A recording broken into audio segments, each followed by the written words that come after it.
Okay, so a very good morning to you from a slightly cloudy but still very pleasant San Francisco Bay Area.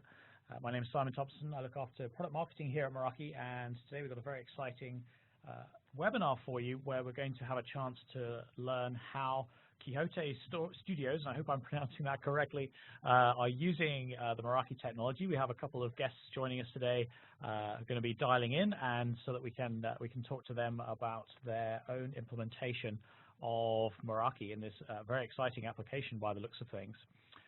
So let's get things started.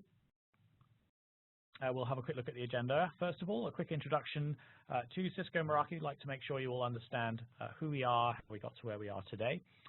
So we'll just take you through that quickly. Why cloud managed IT? It's a completely different way of managing a network, so we'd like to spend a little bit of time just going through that with you as well.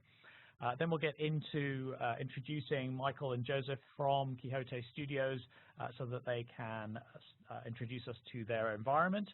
We'll get into really talking about how they've applied it, what kind of challenges they've run into with their IT technology generally, and how Meraki has helped them through some of that.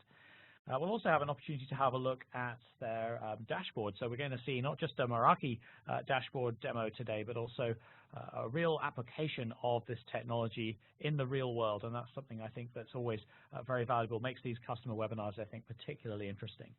We'll then sort of move towards wrapping things up with a quick look at the product families from Cisco Meraki, and then we'll have some time for question and answers. So whilst I'm going through the presentation and while we're talking to Michael and Joseph, do feel free to just tap away any questions that you may have in the Q&A panel on WebEx. What we'd love to do is try and get those questions answered for you whilst we're going through those. And I am joined in the room today by my trusty colleague, Deanna, who's going to help me with that. And then what we'll do towards the end of the hour, we'll get into sharing some of those questions with you all. I'm very happy to announce that for IT professionals who are joining us for the first time today, you will qualify for a free Cisco Meraki 82.11ac Wave 2 access point. It really doesn't get very much better than this. This comes together with a 3-year cloud management license. And there's a very good reason why we do this. We love giving stuff away, of course, but there's a good reason behind it, which is we really want you to try Meraki for yourself to see really if it's going to be a good fit for you. And there's no better way than for you to have your own physical device in your hands that you can try out in your own network and in your own time. So we do have some eligibility requirements for this offer, and you can find those detailed on our website at meraki.cisco.com/free-AP. We just ask that you please give us a call to confirm your shipping information. We obviously want to make sure we get that access to the correct address. So the way this works is that you just reach out to your Meraki rep, and they will be able to guide you on this journey, get you some equipment so that you can try it out for yourself. So let's have a look at Cisco Meraki. We started life back in 2006, and what we brought to the world was a fresh and innovative way of managing network infrastructure through a cloud-based architecture. It all was born out of a research project that our founders undertook whilst they were students at MIT. That was back in the early 2000s. And at the time, any of you who were working in IT at that time, you all know that we were typically managing access points one at a time. You actually had no centralized management for APs around about the year 2000 or so. And the industry was obviously starting to address that challenge and went down the path predominantly of having a centralized controller box that enabled you to connect all your APs to that and manage them all as a single logical entity, which of course makes a lot of sense, streamlined work considerably. But it did still require a single box, and of course a single box can result in a single point of failure. And so what we did is come up with a slightly different approach, which was really born out of that research project, where we put the intelligence and the things that a controller does to help APs communicate with each other and with the rest of the world, centralized all of that capability in software that we then took care of and hosted ourselves in what we call the Meraki Cloud, which is simply a public cloud offering. Just in the same way that you access your Google Mail, for example, you just join a cloud service when you do that. You don't really need to worry about the infrastructure that sits behind all of that. You're just interested in the service. And that's the same kind of approach that we brought to the world of network management. And it really was a breath of fresh air when we came to the market in 2006, very much a disruptor in this industry. as well as the fact that we focus on a 100% graphical user interface. There's absolutely no command line to learn with Meraki. So we love to think that it's extremely simple and intuitive to get into. If you understand how networks operate, you'll be right at home in Meraki in no time. And we've expanded the portfolio considerably from the early days. Started out with wireless, and that's really what we're probably best known for even to this day, but we have grown this portfolio considerably. So now we encompass switching to connect everything together, security to protect your local area network and to connect sites together, communications in the form of an IP telephone. We have an enterprise mobility management capability. This is what we call Systems Manager, or MDM. Lets you manage the endpoints that you give to your employees, staff, or students, and also security cameras. These have been a big hit. We launched those just about 1 year ago now, and we've certainly seen a very positive uptake on those. In many cases, what you're doing is replacing infrastructure based on the old architectures from days gone by, things like a PBX for the things like the control for the AP, things like a network video recorder for the camera, and we're just removing all of those elements so you don't have to worry about them. You can focus on just the endpoints, getting those configured, getting them deployed, and then keeping them running nice and smoothly. As you can see on the screen there, we've now been part of the Cisco family for just coming up to 5 years. Late 2012, we were acquired, and we've been a huge success and growth engine within Cisco. Very, very bold success. In fact, I need to update this slide because we're now over 150,000 unique customers at this point in time, and over 2 million Meraki network devices connected to the Meraki cloud. So enormous scale, and we're just so excited to see and watch this develop. Let's have a quick look at the architecture that sits behind all of this. It's very straightforward. Look at the diagram on the left-hand side. Just want to re-emphasize the fact that user traffic, the stuff that you generate as you work on your network, your web browser traffic, emails, voice over IP, whatever it happens to be, that is nothing to do with the cloud infrastructure we're talking about today. So that goes direct to whatever its destination IP address is, does not need to pass through our cloud, and it would not be desirable for us for it to do so. I'm sure you can imagine trying to do that for all of 150,000 customers would be quite challenging, to say the very least. So what we actually do with the cloud is we have this out-of-band connection that we use for sending and receiving management traffic. So that could be configuration changes that you make to your Meraki equipment. It could be monitoring whatever that network is doing in the other direction, sending config changes, firmware updates, that kind of thing. As traffic passes through the Meraki network, it's actually put through a process we call deep packet inspection, which analyze that traffic, identify and categorize it, and then share that information to the network administrator through this cloud architecture. And they can access this through their web browser. They can access this through an app on their smartphone. It's incredibly straightforward to use and very easy to do even when you're out and about on the move. As well as the simplicity of the platform, and we'll see that, of course, as we go through and then we look at the demo, it's also a very scalable solution. So we have some customers running as many as 10,000 Meraki devices within a single network. They experience no loss of performance because of the very careful way that we've designed the back end here so that it can scale extremely well without any degradation in performance at all. Now, security is always a very important concern in this day and age, and so we do take that extremely seriously. It's fundamental to our business, and so you'll be pleased to hear that Meraki is a fully HIPAA-compliant solution. Obviously, those in the US will be very familiar with this. For the rest of any of you joining from other countries, HIPAA is a standard here in the US for essentially privacy of patient data in the healthcare sector, and it's hard to imagine more sensitive data than that, and we are adherent to that standard. We're also PCI compliant. That's the payment card industry at level 1, which is the most stringent level of PCI compliance. It's a very robust solution as well. So not only do we have full redundancy in the cloud itself, but also you're not dependent on that cloud to operate a Meraki network.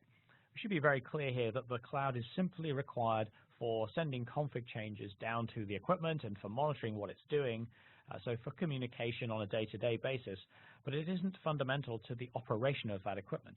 When you make those config changes, we actually push those down to the equipment itself, so maybe to a switch or an AP, and then that change is running locally. That config is running locally on that device, which means it can continue to provide local area network service, even if you're unlucky enough to be disconnected from the cloud for whatever reason. We put together a very good website that details what you need to learn and really to gain confidence in the Meraki approach. And you can find that on our website at meraki.cisco.com/trust. Meraki is all about trying to really streamline the life of the IT administrator, and I hope when we start talking to our friends at Quixote Studios, they will really confirm that we've helped to do that by really just providing not only a simpler interface for them to use, but also by making it just easier to monitor and live with a network from a day-to-day perspective. I used to be a network administrator myself, and I had a lot of tools at my fingertips if I knew how to configure them, and it was always very complex. I had to read manuals and go and Google how to do things because it was just so complex I couldn't remember it. There was nothing intuitive about operating a network. So I had all this wealth of information to try and keep my network running smoothly, but I just didn't have the time or, frankly, the inclination often to go and look at that. What we've focused on very heavily at Meraki is providing the very valuable information that a network admin needs to keep things running smoothly. It's right there, straight in front of them in a graphical format that's easy to interpret. Here at Meraki, we're also very well known for our feature velocity. We develop features on a very regular basis. I can tell you that we have new capabilities added to the platforms on a weekly basis. Some of those are very small things that you might not visibly see, but they're just improving the performance and experience behind the scenes. Some of them are outward changes. And so what's beautiful about this is that you buy your Meraki equipment, and then over its lifetime, you get all of these additional capabilities added completely free of charge. There is no charge for those whatsoever. It's all part of the license, and that's that model that we follow, enabling you to stay right up to date, both from a security perspective, but also from a feature perspective. The security one's particularly important this week. We have obviously all heard, I'm sure, about the crack outbreak. If you haven't, it's K-R-A-C-K, and you should definitely be aware of that one if you're operating a Wi-Fi network. Very serious and impacting really by vendors because it's actually an issue with Wi-Fi protocol standard that we've been using for many years. And Meraki customers already have a patch available to them, which has been implemented in the vast majority of cases to take care of that right at day zero when that was announced to the public on Monday of this week. And that's because we have that ability to really understand how our customers are using their networks, how they're set up, so that we can make sure that they have the right setup and the right security patches when they need them to keep themselves protected. Okay, so at this point, I would like to introduce Quixote Studios. We have Michael and Joseph, who are hopefully on the line. Gentlemen, if you'd like to say a quick hello. Hello. Hi. Just check we've got audio working okay. Can you hear us? Hello. Unfortunately, I can't hear them right now, so let me just try and fix that. Bear with me a second. Hello. Yeah, they can hear us. Great. Well, it sounds like people can hear us. Now I can hear you, so that's great. Awesome. Hello there. Hi. How are you doing today? Good. We're doing really well. Awesome. Well, so if you'd like to just quickly introduce yourselves and your roles at Quixote Studios, and am I pronouncing that correctly? Yes, it's Quixote like Don Quixote, and my name is Michael Matus. I'm the IT manager over here. And I'm Joe Trupiano. I'm the network engineer. All right, well, thank you both. And would you like to just explain, let's have a quick look at Quixote Studios itself. If you'd like to just give us a quick background on the company. What do you guys do exactly? So we're in the studio services company industry. So pretty much we help the big studios, the small studios, and everyone in between. We're pretty much a rental house. So we rent mobile offices, we rent internet, we rent vehicles, stages, really anything you need except for talent, food, and cameras. So we have chairs, air conditioners, you name it, we rent it, and we're also nationwide.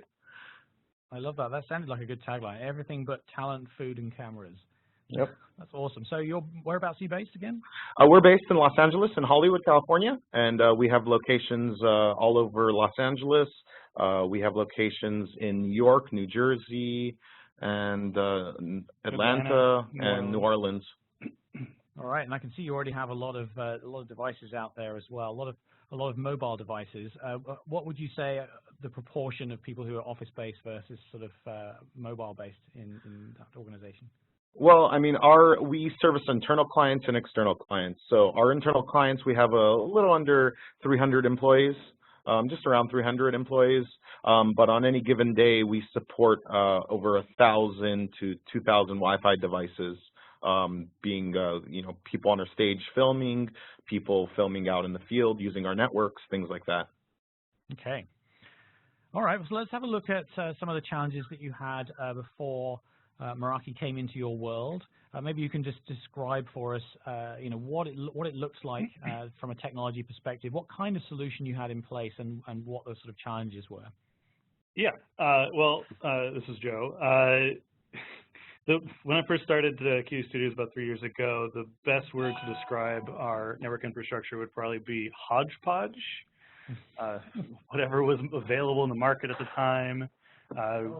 Move from platform to platform. We would have, I think at the main location in West Hollywood, California, we had 6 different vendors in play. Firewall, switches, wireless access points were all from different vendors.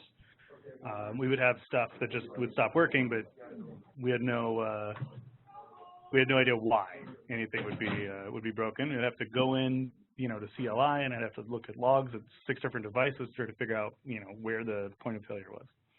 So a lot of fun. Yeah, I think it's probably fair to say that represents a very large number of companies out there. I've been there as well with that experience. I think hodgepodge is a very, very good way of putting it, actually. It's a reality for a lot of IT folks, I think, out there. Okay, so I think some of the technical challenges that those presented. I mean, you mentioned here that you have some particularly challenging sort of wireless environments to try to support. Was it a problem really just trying to get all that technology to work together to provide good service in those environments? Absolutely. One of the biggest challenges is density. So, on one day we might have 10 people on the Wi-Fi, and then the next day there's an event with 1,000 people showing up. So the platform that we had might be great on Monday and just completely non-functional on Tuesday. Wow. In addition, like the construction, these are studios, these are warehouses, these are offices, so they're all different types of construction. So we would definitely see one access point might work in an office, but would never function on a stage. Just wouldn't be able to reach where we needed it to go, which is one of the advantages the Meraki platform gives. We can get, outdoor APs for outdoor, indoor APs for indoor, and to be honest, in some of our stages, we're using your outdoor APs just because they're that big. Right, and I mean, thinking about this, the type of work that this sounds like. I mean, deploying a really well-working Wi-Fi network is fairly challenging in a static environment that you only need to set up one time and then just refine over time. And a lot of places struggle with that on its own. It sounds like you're having to relearn how best to provide things like wireless coverage on a pretty regular basis with the sort of teardown and setup of various different environments you're in. Absolutely. I probably add or subtract an AP from the network once a month minimum. We have clients come in with special requirements. I have to create VLANs and special SSIDs as well, so it's not just the hardware as well. Okay. All right, well, let's have a look at how you actually got introduced and got started with Meraki. I guess I have a question on my own mind before we get to even what's on this slide, which is, how did you hear about us at first, and how did you really get started? Well, funny thing is, we actually joined the webinar and we got a free AP. So when you guys were offering at the start, so we got the AP and it actually seemed really cool, and we really liked that it was one pane of glass and able to control it from the cloud, so we could do it anywhere we are, and that alone was just like, wow, that was an eye opener, because like you said before, most of our networking, you either have to serial in or be on site, and it wasn't simple to manage or change. So that's how we got started. We got started with the AP. We liked it. We bought a few more. We ran a pilot program, and then when it came up to doing our network refresh, we chose, let's just go with Meraki. We liked their APs, and it worked out in our pilot program, and now here we are. That's fantastic. Particularly interested here. There's mentioned here that you have 4G failover set up. So is that using the MX platform there? Yes. Yeah, we have 4G data cards in all of our MXs. That's fantastic. Yeah, and for those who are new to MX as well, this is a security appliance, part of the Meraki family, and obviously it's designed to be connected to the internet in the regular way through an Ethernet port on whatever backbone you're using. but it does have the option to provide cellular failover, and what's described here on the slide is exactly the kind of use case that we're thinking of here. Not only a failover option if you lose your primary connection, but also if you need maybe just a temporary network, or you have just difficulty getting the infrastructure to where you need it, then that's another option for you to take, and you can obviously run data and internet over that cellular option. Yeah, actually, we have had a site that was just on cellular for a while. Perfect. I will add that to my list when I'm describing it to others as well, because it's just great to hear these sort of real use cases. Okay, so let's have a look at how you keep the show running. So obviously, customer service is fundamental to pretty much any business out there. We've got some real examples here of how this can potentially be done. And so I don't know if you want to walk us through those particular examples of how you've been able to take advantage of that type of solution. Well, absolutely. And first off, this isn't just an extraordinary circumstance. It's just an everyday circumstance. Mm-hmm. A client complains that the Wi-Fi is not working for them and they can't print. I go on stage, I make that face-to-face impression with them, and then I'm on my phone in the Meraki web interface making changes or restarting access points or whatever I need to do to get it working for them, or figuring out what the problem is without having to like go away and say, I'll see you in 20 minutes and hopefully the problem will be fixed. So that's a really useful thing in our line of work. Mm-hmm. But yeah, I mean, probably the single most unique situation for us, detailing kind of in that area, was when our director of IT and myself were flying to New York to do a deployment in Brooklyn. The plane lands and we get all of our devices turned on, and we find out that the internet has failed in Los Angeles, and we have a MPLS connection between two of our sites. So we had to reroute traffic across the MPLS, or rather to bypass the MPLS. So I was writing up new routing rules on the fly from my phone without really, like, in a previous situation, I would have had to get to the hotel, I would have get on the Wi-Fi, I would have, had to RDP into a server and pivot into a couple of switches and a router to reconfigure everything. And in this case, I was able to do it all straight out of my phone. So very, very useful. I'm sure that people wouldn't choose to do it necessarily that way. It's probably not the optimal way to do it, but it's very good to know that it's there if you need. Yeah, we've re-engineered the network so that I don't have to do that anymore. But it was very useful to have it. Yeah. Awesome, and also some of these very large deployments as well, both in terms of devices and physical people. I'm sure that some of the folks on the line would love to hear any sort of tips and suggestions, what learnings that you have as you've sort of built your experience in supporting these very large, high client density environments. Mm-hmm. Yeah, I mean, the biggest thing what I try to do in everything we do is sort of reserve excess capacity. So, some of our largest stages, for instance, have 2 wireless access points covering them, even though one can probably do it. But that's really just more for our own versatility. And we have situations like where we bring in the Olympics and there's 2,000 plus people walking through all of our stages, going in a path like through an IKEA or something. So they're roaming from AP to AP constantly. So that's the sort of, we just try to make sure that we have as much coverage as possible for everything. Just sort of go above and beyond, over best practices. Mm-hmm. Awesome. Okay, well that's these things, I just love hearing these real world stories. I think folks like me who spend most of their time sort of sitting in an office churning out great marketing, hopefully, it's great. It's get in touch and hear some of these real world stories of how our stuff's actually being deployed out there. I appreciate if you could just chat for a couple of minutes around the sort of impact that you've seen and the changes that you've seen as a result of implementing Meraki here, some of the benefits that you've seen as you've sort of moved some of your platforms across to Meraki technology. Absolutely. I think, the biggest thing, for sure, we've definitely noticed a decrease in calls for internet outages.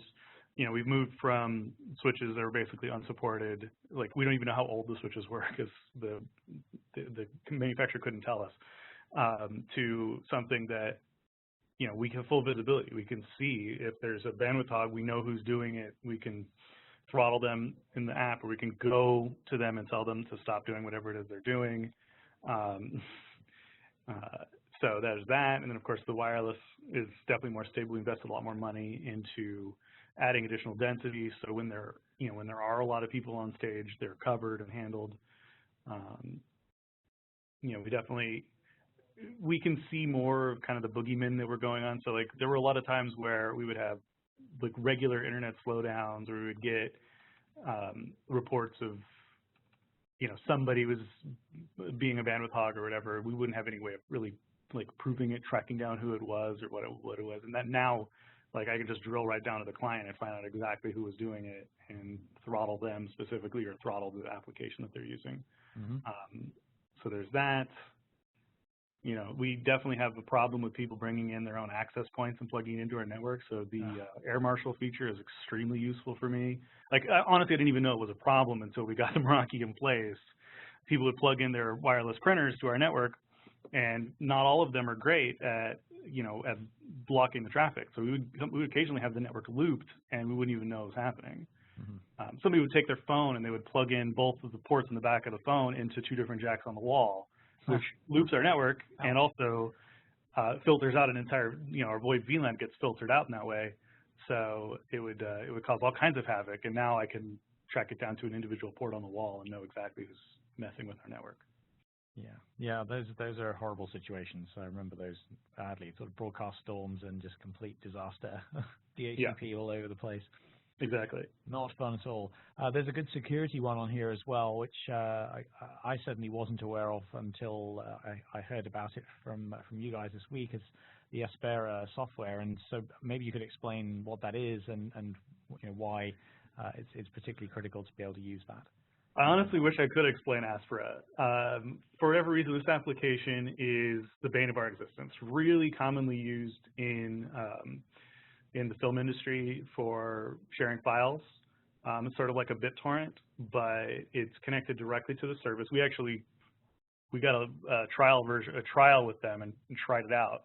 And essentially, it seems like whatever you pay Aspera, whatever licensing you get from them, you get that bandwidth, regardless of whether the ISP you're hanging off of actually gives you that bandwidth. So we've actually received letters from Telepacific, our internet service provider, that someone is using 300 megs per second on a 100 megabit circuit.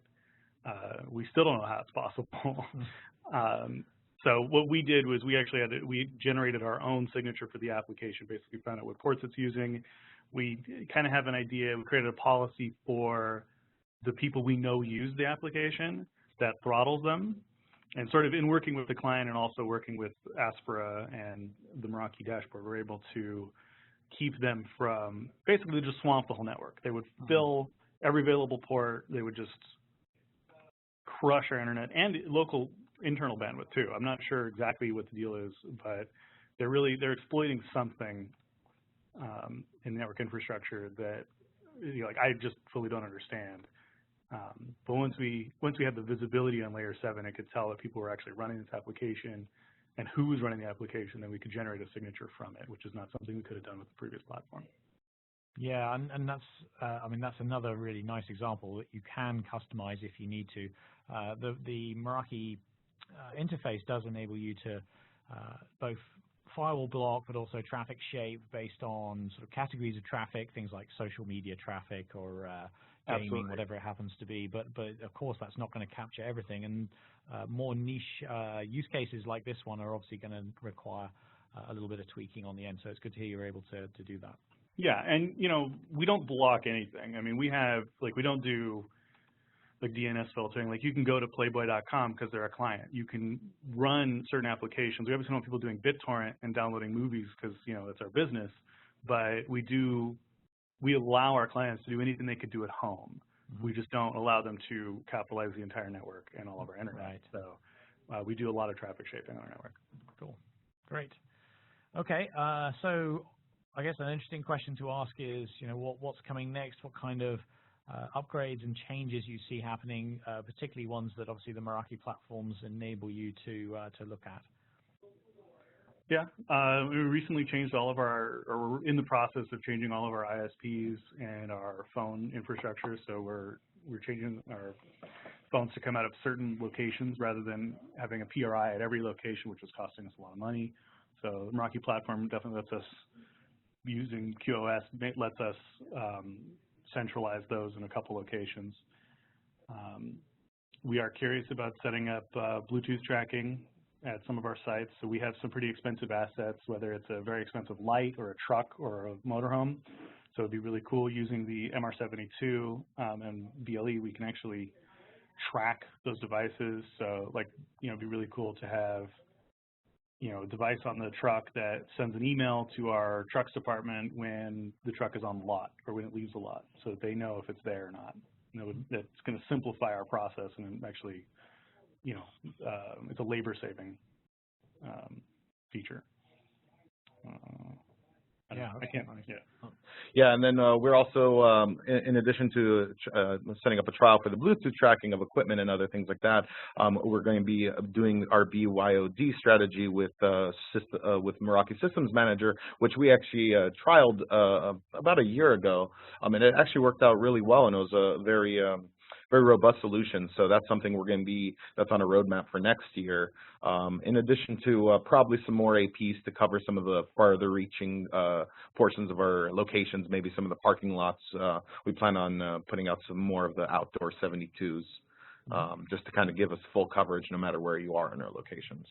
That's great. And we'll see in a moment that with the Meraki dashboard, I think one of the things that I certainly appreciated when I came into the company was just having all of that stuff through a single login, being able to manage whatever it is, the security aspects, the Wi-Fi settings, the way in which your client devices are managed through the Systems Manager tool. I think that really does just streamline the experience quite nicely. For those who are not so familiar with the Meraki offerings and the APs, we touched on Bluetooth here, and we actually have Bluetooth capability built into all of our modern APs, and that enables various interesting capabilities. Some of these mentioned here, the ability to sort of track devices that have Bluetooth tagging on them, but also a very useful way of implementing interesting interactions between an app running on a smartphone and its physical location. So retailers, for example, love this stuff. They can set up, if they wish to, they can have awareness that a regular customer who uses their app has come into the store and can therefore go give them extra attention, maybe send them a coupon for a special deal, that kind of thing. So we're seeing some really innovative applications for this, and it's actually built right into the AP, so it's not a separate item that you need to purchase there. So I was super happy when I read this quote here. It does sound like you overall sound very happy with the Meraki deployments there. Certainly, I think running multi-site like this is particularly, it really just brings out the best in Meraki because of how easy it is to hop from one site to the other. You don't have to worry about, as you described it, the hodgepodge of IT solutions and having to learn the quirks of each individual location, because you can, if you choose to, set each up with a template and have them really running very similar configs, so that just keeps the day-to-day management a little bit easier. Yeah, in fact, it's happened since we switched over to Meraki. We had to light up a new site, and we just ordered the new hardware. I literally copied the configs from one site to another, and we deployed it without pretty much any fuss at all. Mm-hmm. Actually, while we've been talking, there's been questions come in here around what kind of settings that you're using to handle those high bandwidth applications. I guess we can have a look at that as we go into the demo. I can show where we're setting up traffic shaping and the firewall, that kind of thing. Mm-hmm. Okay, so well, let me do that right now. I'm going to switch across to my web browser, and we'll take a look at the network. So let me log back in here. Bear with me a second.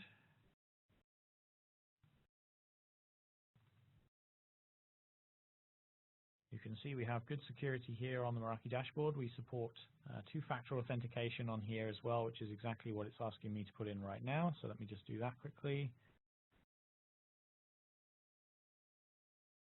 Okay, and just get in.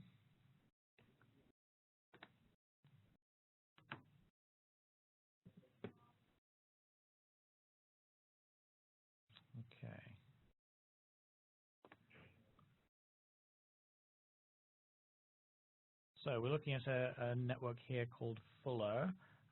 So does this look familiar to you? Yeah, of course. It's where I am all the time. Awesome. This is your home base, right?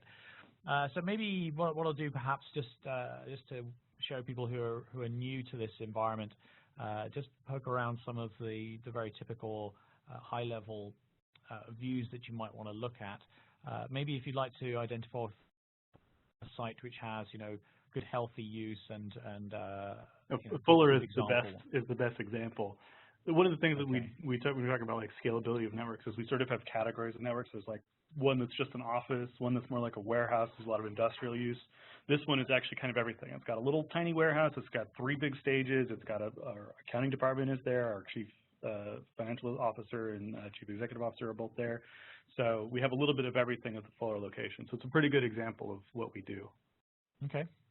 And so before I dive into a specific one, you can see here that we have a list of all networks that are in use in this particular organization. And so for us at Meraki, the term network is really a collection of devices that are logically grouped together. So that could be at a particular location, it could be of a particular device type, and you can actually combine some of these networks together as well. So you can have, as we see here at Fuller, we have, for example, the security appliance, switch, and wireless. They are combined together to give us a seamless experience when you log in here. So let's jump across to the client's view, and then we can see, this is a typical day-to-day network admin view that you might want to come and have a look at just to see how your network is being used. Let's have a look at traffic for the past week. And so we're simply looking here at a list of all the clients, both wired and wireless, that have interacted with this network in some way over the course of the past week. So you can see the traffic levels here. We've had a couple of spikes here which have skewed this scale, but you can see that day to day there's sort of traffic peaks happening here. And it's a pretty long list of clients, so thankfully there are some great ways in which you can narrow this down. So for example, I could come in here and type in iPhone, and it can show me just all of the devices that identify as an iPhone. This works for operating systems as well. So I could type in Windows, and I could say, just show me the Windows devices that are online right now, if I can type. We seem to have lost the ability. There we are. So we have 60 Windows devices that are connected either wired or wireless to this network right now.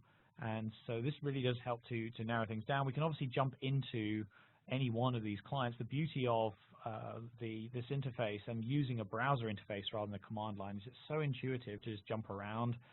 You see a lot of hyperlinks throughout the Meraki dashboard, enabling you to find out more information to get where you need to as quickly as possible. Up in the top right-hand corner here, we have what I call the applications pie chart. So this is showing us all the applications that are running on the network. And if I tap on that, then I get this great drop-down list, which is very easy and intuitive to interpret. That lets me see, where is the focus of activity here. So we've got a lot of storage stuff going on. Again, very typical. We're exactly the same at Meraki. We use a lot of cloud-based storage services ourselves. And then no surprise to see media stuff in here as well, since we are talking about the associated to the media industry in some way here as well. So you can then dive into any one of these if you want to know a little bit more. So if you come down here and you say, let's find out more about YouTube and who's contributing to that YouTube traffic, you can just tap on the application, and there you can see a particular user who's on that application. And then drilling down to the next level, we actually go into a specific client view. This is a wired client connected to one of the switches.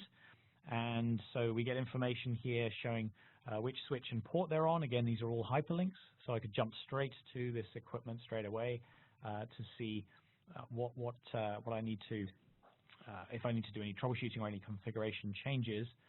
But I've also got some great troubleshooting tools here. So for example, packet capture. I'm sure many of you on the line will have had some experience with a packet capture. Typically with this, you need to be physically present with the switch so that you can plug into a mirrored port and you can see the traffic there, plug a hub in or something like that.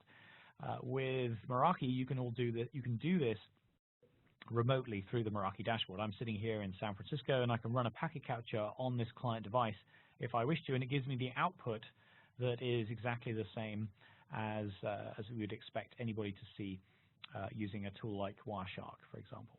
Yeah, in fact, you can get export that you can send, and somebody can read it in a Wireshark. Right, exactly. And so super easy. And have you had an opportunity to do that yourselves? Have you needed to do that at some point? Yeah. And we're having some issues with the phone systems, and our phone vendor needed some Wireshark wire captures, and I was like, okay. And then I found out that I can actually give them the PCAP. Right. So it's a really cool feature. Yes, absolutely. That is, and it's so nice that that's a standard as well, so easy to export and share, as you say. We can apply policies to the user if we wish to. So if we want to change something about their experience, policies really are a collection of sort of settings and restrictions. We talked earlier about firewalls and traffic shaping.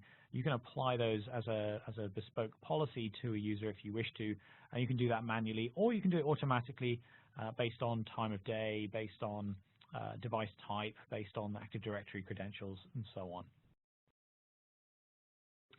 So here we have an applications chart. I don't have the permissions to see that because I'm here on a sort of read-only. I'm obviously a guest user. I've kindly been given permission to have a look at this network, but it doesn't give me all of the regular permissions that I would expect to have.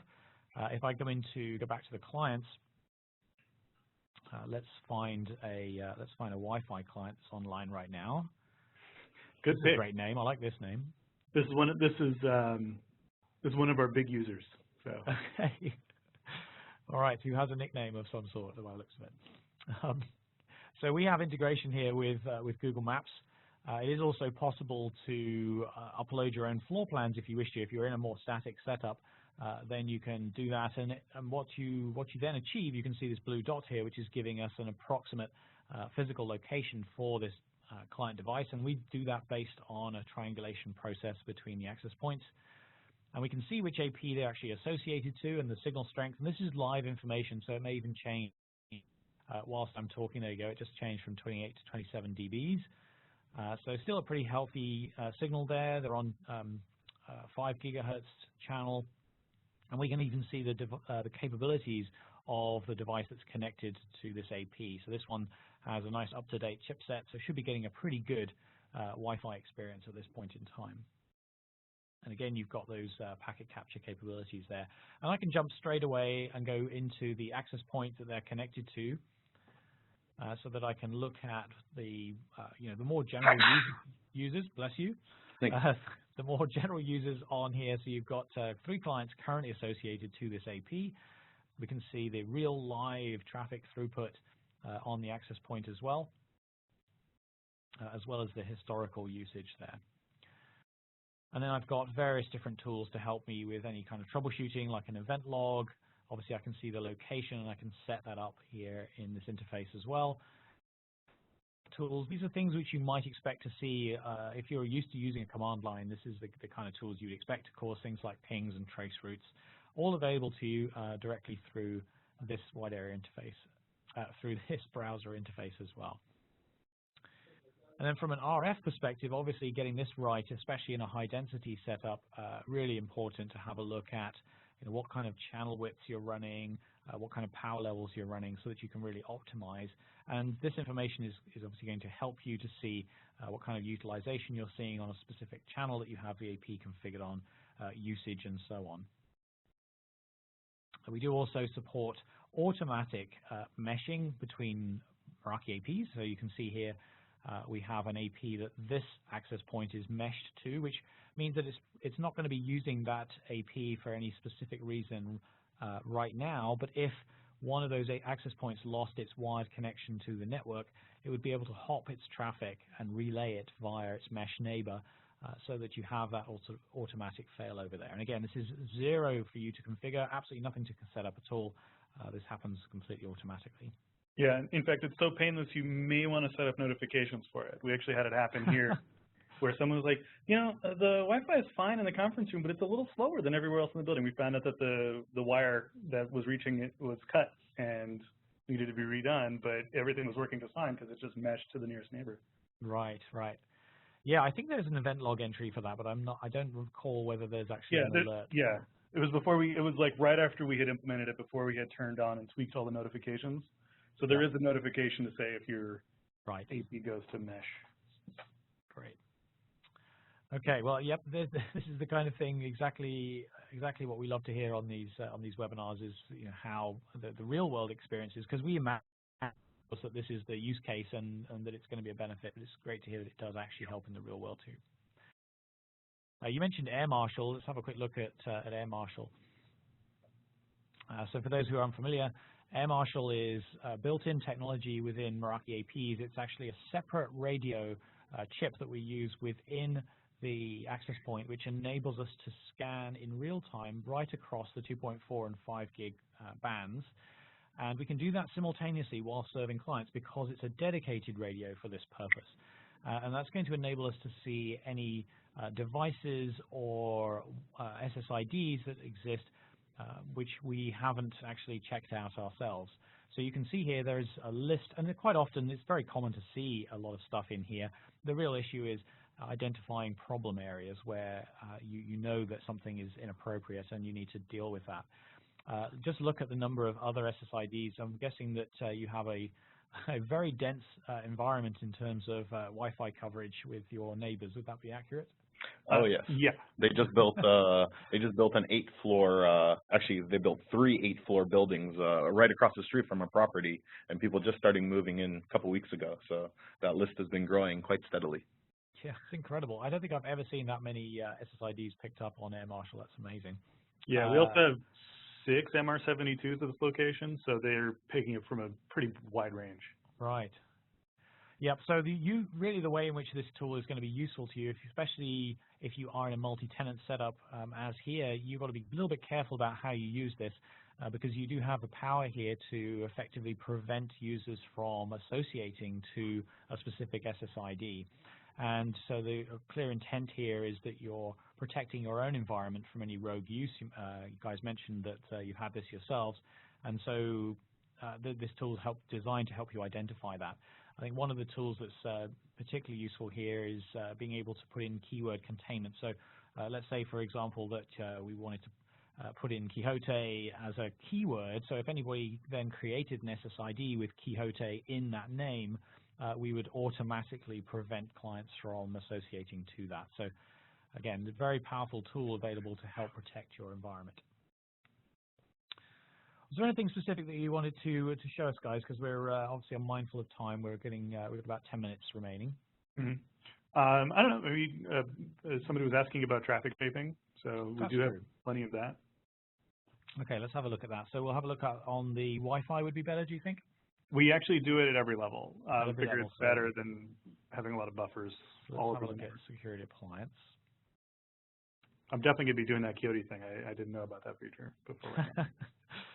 Yeah, it's a powerful tool because it's effectively like prevention. It's automating the process of shutting down anything that you don't want. So here we are on the traffic shaping page. So here are some of the rules, and these are set up at the security appliance level. Typically, security appliance sits at the top of your network, so this is going to be encompassing your wired and wireless clients that sit underneath it. So maybe just talk us through the ones that you've selected here. Okay. Well, I mean, the top one, the most basic one, is just basically all VoIP traffic. I've also, in addition to saying VoIP traffic, I also isolated the 2 VLANs, the networks that we have phones and phone switches on.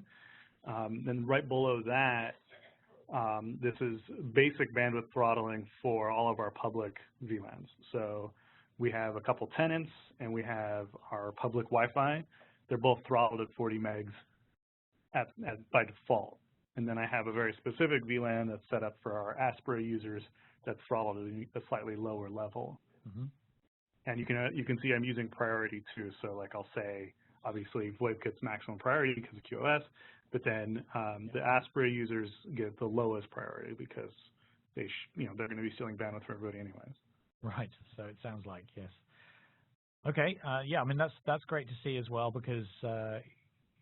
One of the things about Meraki, I think, is that it's a little deceptive in that it looks very straightforward and simple at first, but you do have some very powerful network tools that administrators are used to using, will have learned about with other equipment, and things like diffserv code point for layer 3 quality of service capabilities there across your network to keep things running nice and smoothly.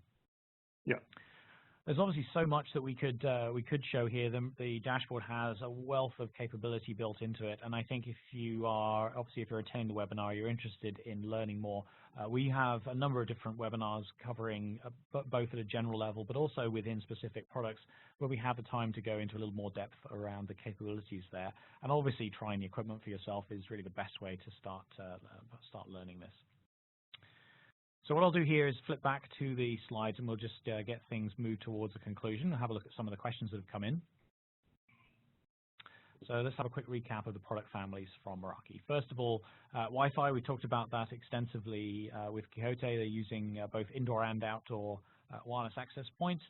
We have a number of different models in the range. I've actually lost count. I have to go back and count them again because we have a number of different options available to you, from sort of hospitality ones that are designed to go into a hotel room or a dorm room, right the way through to full enterprise-grade indoor and outdoor with multi-gigabit capabilities, Wave 2 support as well. So really the very current Wi-Fi technology available to you through this dashboard interface we looked at. The security appliances on their own, we can easily use for a whole hour at least.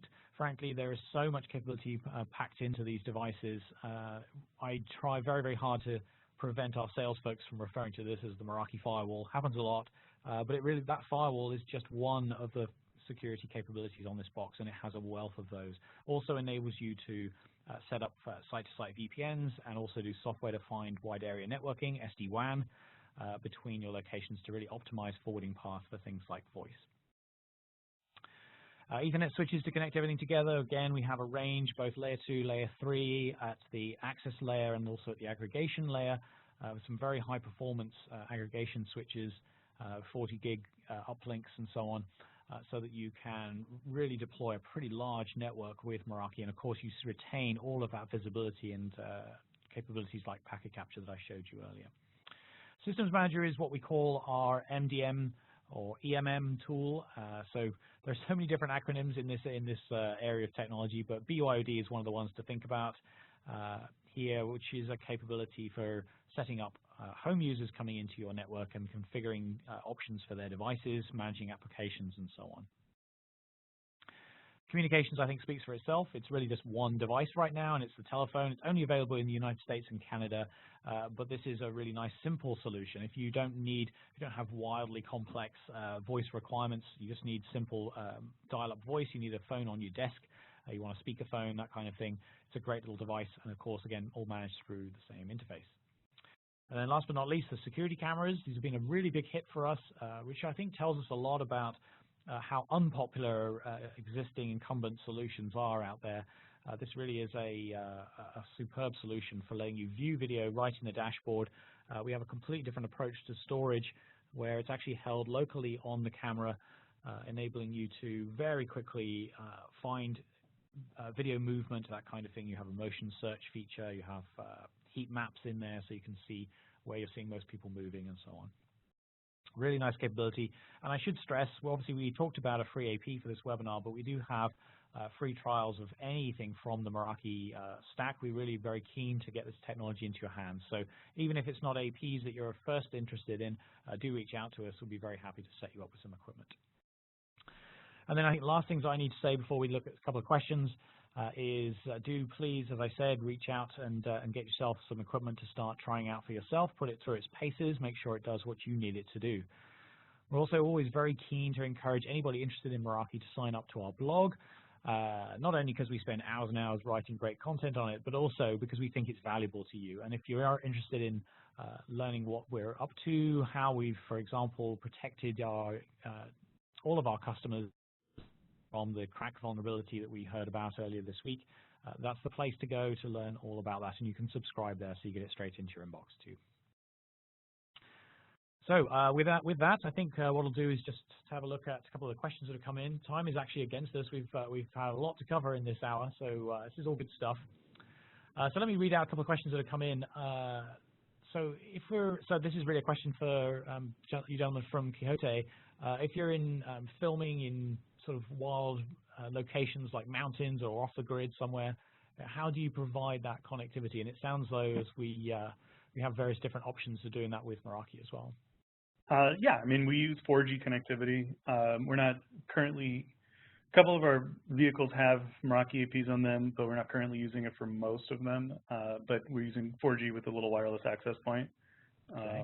We have a couple MR18s out in the field. Great. I'm amazed by this question. I'd completely forgotten that there are actually other wireless vendors out there besides Meraki. So I'm wondering if you actually looked at other solutions as well, and what it was specifically about the Meraki platform that drew you to us. Well, the biggest thing is the layer 7 visibility. So being able to see what people are using the wireless for is useful to us, just from an analytics standpoint, and also, to offer the client the best experience possible. Mm-hmm. So that's something that the Meraki APs offer that other vendors don't. That's great to hear. So yeah, I mean, we're doing a pilot program. We may end up going Meraki across the fleet.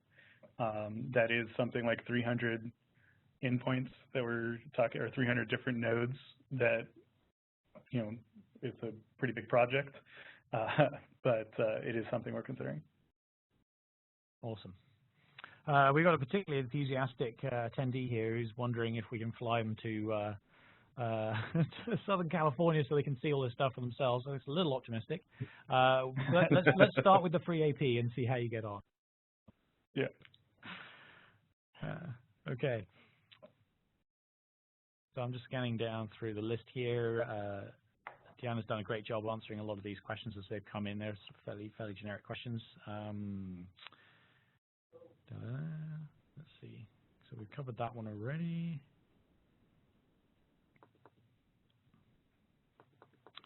We've got one person asking if you have any experience with, I guess this is a similar tool to Aspera called Signient. Does that ring any bells with you guys? I don't think we've run into it, no. No. Okay. Definitely haven't myself. Yeah, so there's a question here about whether we can implement two-factor authentication. I guess I proved that right at the beginning of the demo. Yeah. Absolutely, needed to do that, so thank you for that question. And I've just noticed the time. I'm going to get kicked out of this room any second now. So let's wrap things up. I'd like to thank our special guests today, Michael and Joseph. Any closing words from yourselves, gentlemen? No, thanks for everyone's time, and hope everyone has a great day. Awesome. Thanks a lot. Really appreciate you all joining today. Thanks very much. Do reach out and get some Meraki gear for yourselves, and we look forward to speaking to you very soon. Bye-bye for now. Thank you.